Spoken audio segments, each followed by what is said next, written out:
my dad said. How can you be such a loser? I laughed and said he knew it better than me. Then he got angry and kicked me out. I left and cancelled the all payments, and then Dad. I always knew my dad was selfish, but I didn't realize how deep it went until money got involved. Growing up, it was obvious that he saw himself as the king of the house. His word was final, his needs came first, and everyone else existed to serve his ego. My mother tolerated it for the most part, but she had her limits. My little sister, Emily, mostly stayed out of his way. And me? I was just the kid who needed to be reminded every day that I wasn't good enough. It didn't matter what I did. Straight as in high school? Just basic expectations. Got into college? Still a waste of time unless I studied what he wanted me to study. When I got my first job at 16, he joked that I would soon need the money to pay rent. I laughed it off at the time, not realizing he wasn't really joking. By the time I turned 20, I was still living at home and working a decent job in IT. I was saving up to move out, but the rent was ridiculous, and I figured staying a few more months would help me get a better place.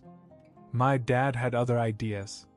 "You're making money now," he said one night out of the blue. "Time for you to start helping out."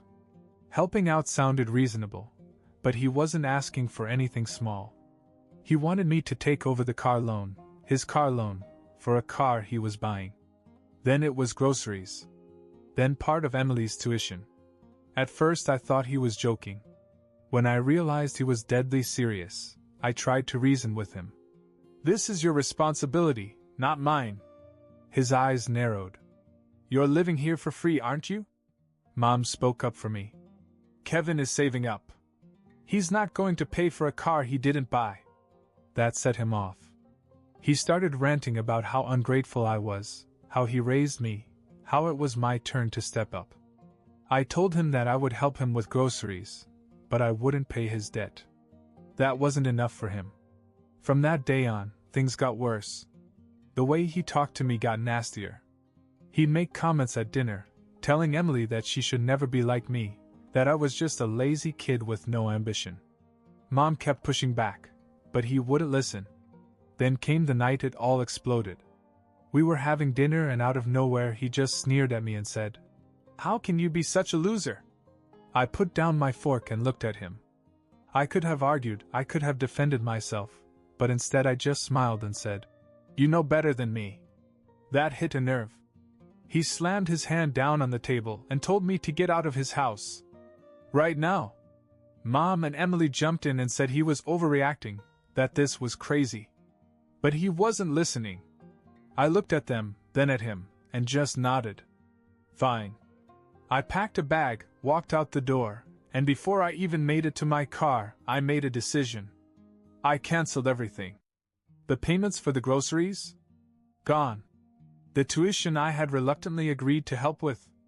Gone. The loan? Not my problem. I knew it wouldn't be long before he realized what this meant. And when he did, things would get interesting. I expected my dad to be angry when he realized I wasn't paying for anything anymore. I didn't expect him to show up at my apartment 3 days later, banging on the door like a debt collector. I was barely settled in. The place was small, just a one-bedroom in an older building, but it was mine. No one telling me what to do, no one breathing down my neck. I was enjoying the silence when suddenly, boom, boom, boom, he was outside. "Open the damn door, Kevin." I debated ignoring him, but he wasn't the type to leave quietly. So I cracked the door open just enough to see his face red, angry. "You think you're smart?" he barked. "Canceling everything? Your sister's tuition? The groceries? You let your family suffer?" I laughed. "You mean your bills? Your car loan? You live under my roof, you help out. That's how it works." "I don't live under your roof anymore," I said and started to close the door. He pushed it open. Not all the way, but enough that I had to push back. For a second I thought he was actually going to step inside, but then... Dad. I looked past him to see my mom and Emily standing in the hallway. They had followed him here. I expected Mom to be mad at me, Maybe even tried to guilt me into making things right, but she wasn't. She looked at him as if she had never seen him before. "What the hell are you doing?" she snapped. "You think you can just barge in here?"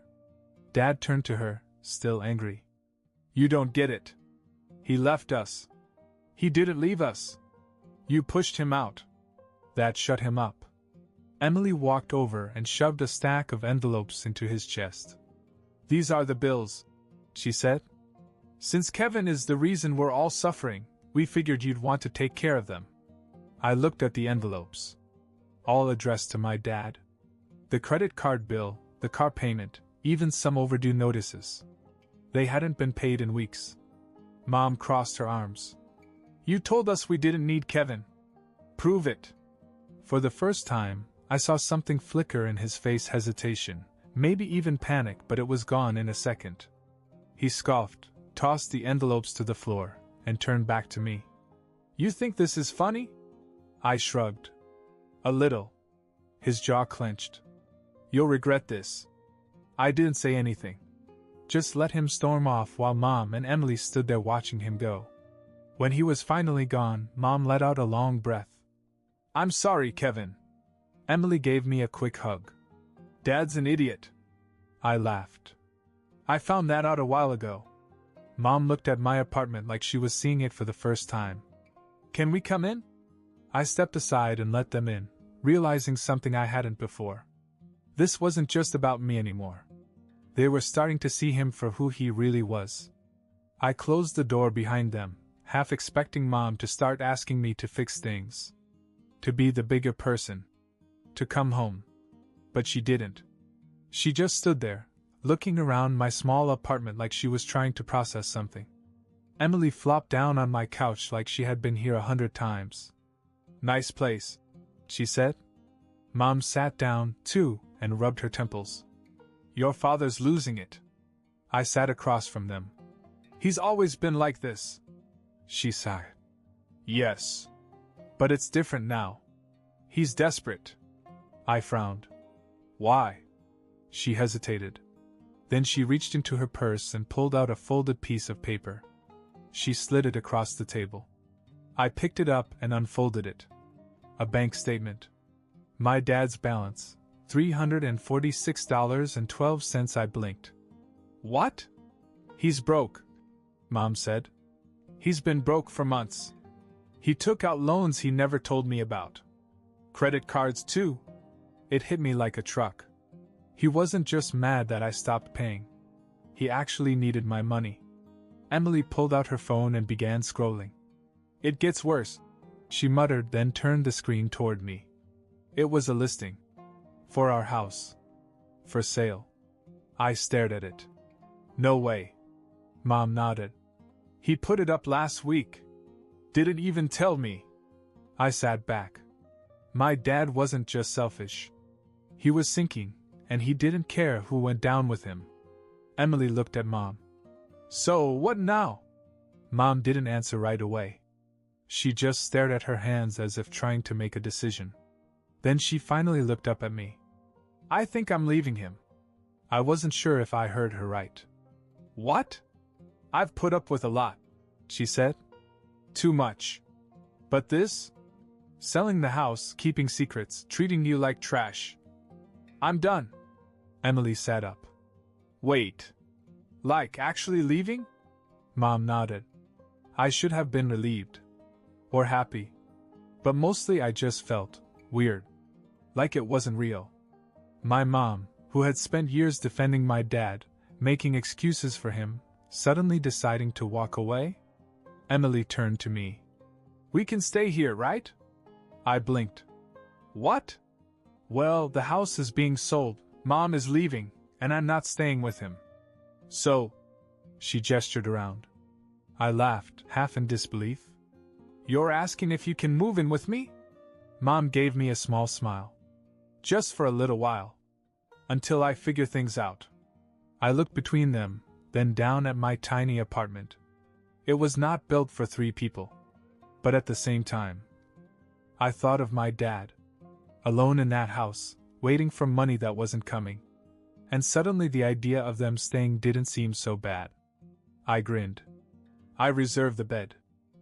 I thought having Mom and Emily move in would be temporary. A couple of weeks, maybe a month. Just long enough for Mom to figure out her next steps. It took 2 days for me to realize I had seriously underestimated how messy things were about to get. First, my apartment was way too small. Emily took the couch, Mom had an air mattress in the corner, and my once quiet space now felt like a storage closet full of laundry and half-packed bags. But that was nothing compared to my dad's meltdown. At first, he tried to act like he was fine. Mom got a few angry texts about how she was overreacting and would come to her senses. Emily ignored his calls. I didn't hear from him at all. For a moment, I thought maybe, just maybe, he'd let it go. Then, on day 3, I came home from work to find Emily sitting on the kitchen counter, shaking a can of pepper spray. I froze. What the hell happened? Emily smirked. Dad happened? Mom sighed from the table. He showed up while you were gone. Apparently, Dad had come to the apartment, pounding on the door, demanding to talk. When Mom refused to let him in, he stood in the hallway for nearly 20 minutes, yelling about how she needed to quit this nonsense and come home where she belongs. A neighbor called the cops. By the time they got there, he was gone, but Emily had already decided she was going to be ready next time. I ran a hand down my face. This is insane. Mom just shook her head. He's panicking. He thought we'd come crawling back by now. She was right. For the first time in his life, my dad wasn't in control, and he had no idea how to handle it. And then, a few nights later, he showed up again. It was almost midnight. I had just turned off the TV when... boom, boom, boom. The banging was so loud the walls shook. I got up, heart already pounding, and checked the peephole. Dad. His face was red, eyes wild, reeking of whiskey. I cracked the door open with the chain lock still on. Go home. He tried to shove it open. Where's your mother? I pushed back against the door. She's asleep. He laughed, actually laughed, but it wasn't normal. It was bitter, slurred. Right.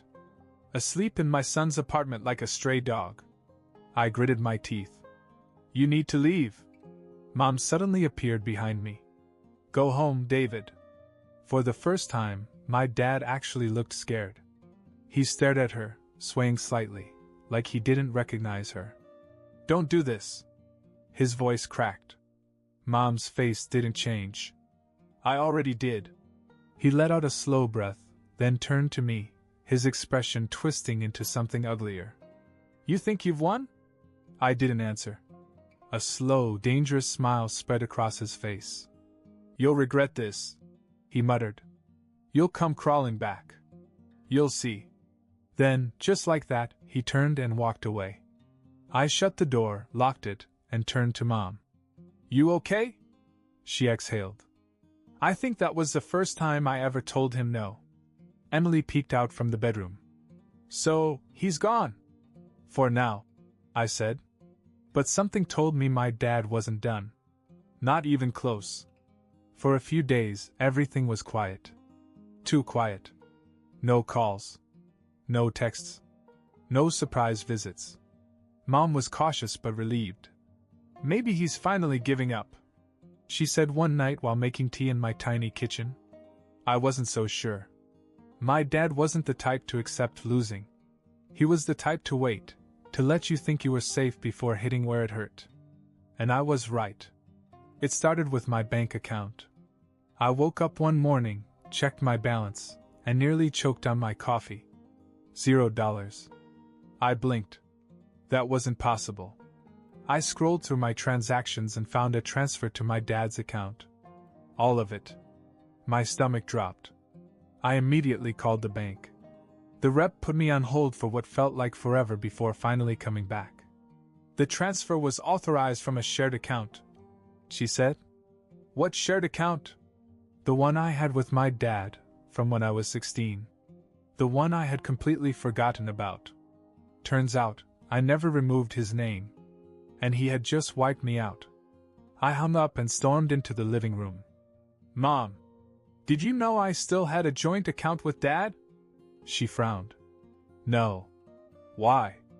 I told her what happened. Emily cursed. Mom's face went pale. "He's desperate," she said quietly. "He's trying to force you back." I grabbed my keys.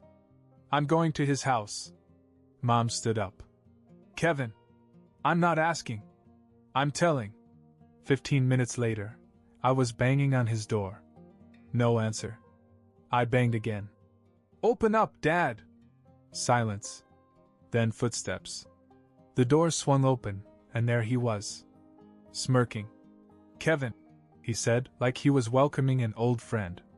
"Did you finally come to your senses?" I pushed past him, stepping inside. "Give me my money back." He shut the door behind me. "It's already spent." I clenched my fists. "You stole from me." He shrugged. "I needed it. And technically it was our account." I took a slow breath. "Close it. Now." He chuckled. "Why would I do that? You might decide to help your family again." I wanted to punch him. I really did. Instead, I pulled out my phone. "I'm reporting this as fraud." That wiped the smirk off his face. "You wouldn't." I started dialing. He grabbed my arm. "Kevin, don't be stupid." I yanked away. "You should have thought of that before you stole from me." I pressed call. He didn't wait to hear the conversation. He shoved me toward the door, muttering, "Get out." I stumbled but caught myself. "You did this to yourself," I said. I walked out, slamming the door behind me. An hour later, my bank called. They flagged the transaction as unauthorized. Since I hadn't accessed the account in years, it was clear I hadn't approved it. The money was being reversed. I told Mom and Emily when I got back. Emily high-fived me. Mom just shook her head. "He's going to be furious." I shrugged. "Let him be." That night, I fell asleep thinking maybe, just maybe, this was the end of it. I was wrong. Because the next morning, I walked outside and found my car was gone. My dad had stolen my car. I stood in the empty parking space, my heart pounding. My car was gone. At first, I thought maybe it had been towed. But that didn't make sense. I had a valid parking permit, no tickets, and no reason for it to be removed. Then, a sick realization hit me. My dad. I pulled out my phone and checked my GPS tracking app. A few months ago, I had installed a tracker in my car after a coworker's car got stolen. I had almost forgotten about it. I opened the app and waited for it to load. Then I saw it. The car was parked in front of my dad's house. I exhaled sharply, my hands shaking with anger. He actually stole my car. I didn't hesitate, I called the cops. 911, what's your emergency? My father stole my car, I said, forcing myself to stay calm. It's in my name, registered to me. I have proof. And I know exactly where it is. The dispatcher asked for the details. I gave them everything. She told me an officer would be sent to check it out. Then I called Mom. Did Dad take my car? I asked as soon as she picked up. She hesitated. I don't know. I could tell she was lying. Mom, she sighed.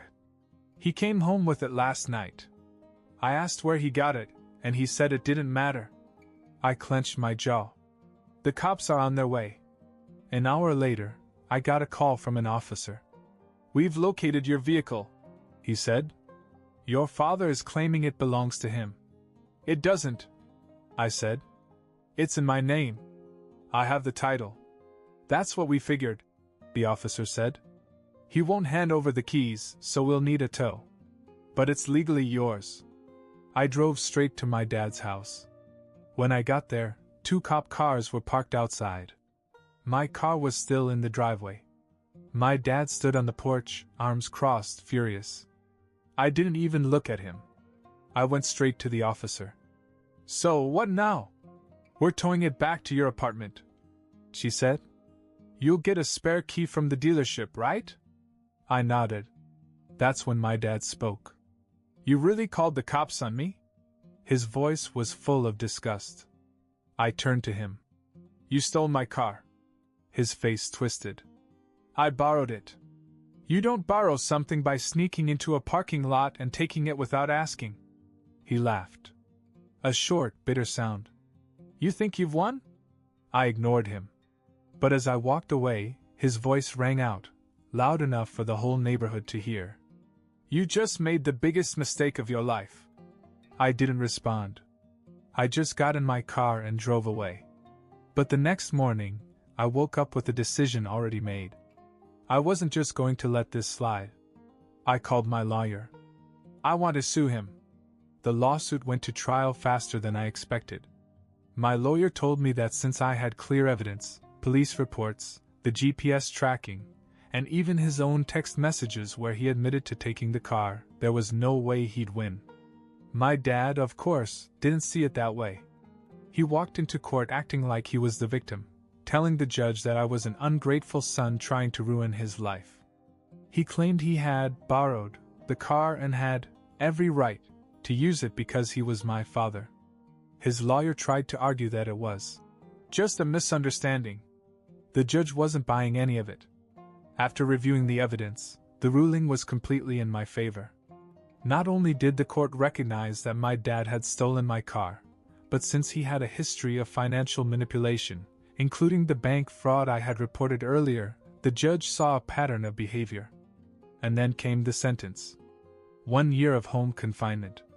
He wasn't going to prison, but he also wasn't going anywhere.